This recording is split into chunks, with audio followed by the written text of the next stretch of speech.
What up, my crunks? It's Big L here with another Drunk with Comics video where I get drunk and talk about some comic books. Simple concept. Hope you guys like it. I've been doing a couple of these for about a year now, so here's the newest one for you guys. Got for you, and I got a good one for you today, guys. I have Web of Spider-Man 117. Part 1 of the Power and Responsibility storyline. This one issue begins the clusterfuck that is known as the Clone Saga. This storyline will plague the Spider-Man books for years. Check out this cover. 90s gimmick covers. I love them. Check it out. It's in gold. I love gold. Look, it's a fantastic flip book. Bam.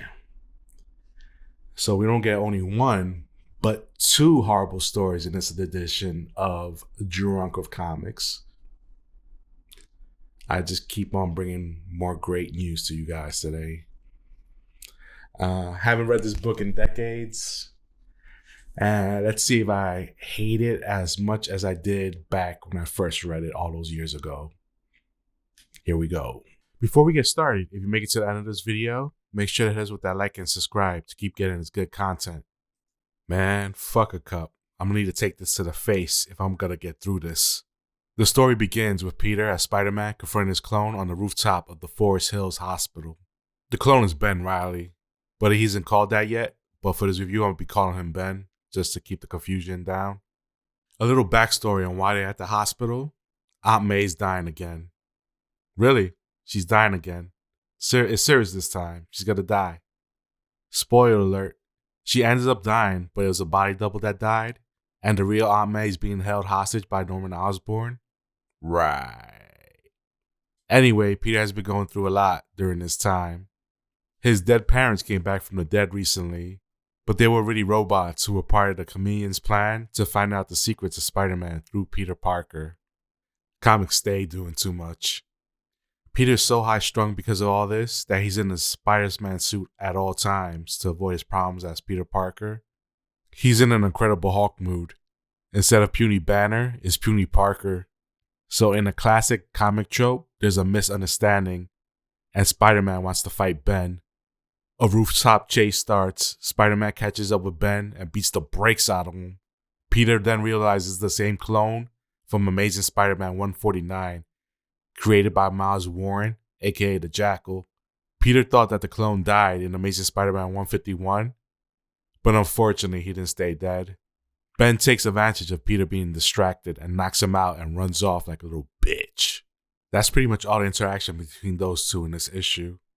The B-plot in this issue is about how this sorcerer, pirate of the Caribbean's looking motherfucker, Dr. Julius Traveler, has taken over Ravencroft, the Arkham Asylum of the Marvel Universe. There are 3 prisoners there, right? All captured by Spider-Man, the Chameleon, Shriek, and Carnage. When Peter wakes up from his knockout, one of Traveler's goons tells him to go to Ravencroft, where Traveler offers him a choice between Spider-Man going to Traveler's gauntlet of facing and defeating the villains in there, or let them be killed by Traveler if he refuses. Spidey, of course, is going to go through the gauntlet, and that's where the issue ends, with Ben looking from afar, deciding if he should help Spider-Man or visit Aunt May in the hospital. The other story in this flip over issue is the first days of Ben, the clone. He's born with all these memories of Peter, so his first moments of life is mad chaotic because he has all these memories flooding his head and he doesn't know what to do. He takes a swing at Miles Warren, who created him, and Miles just beats him into submission. Miles Warren abuses Ben with physical violence and runs tests on him during his time there. Then one day, Ben escapes Warren's lab and begins the journey of finding himself. Yada, yada, yada. I'm not even sure if this is the Ben Reilly clone or the other one, Kaine, that's in this story because I never continued reading this arc. Off this one issue, I decided to skip this arc completely. And this is like the what they had coming up in Spider-Man at the time. And I was like, you know what? I'm going to skip this just based on this one issue. And I was going to pick it up again once they were finished with this clone story and things got back to normal.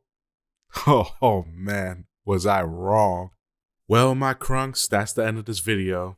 I still hate this issue as much as I did when I first read it. May you burn in comic book hell, Web of Spider-Man issue 117. Such a dark time for Spider-Man, but man, I'm glad those days are over. Damn it, Marvel. Tune in tomorrow.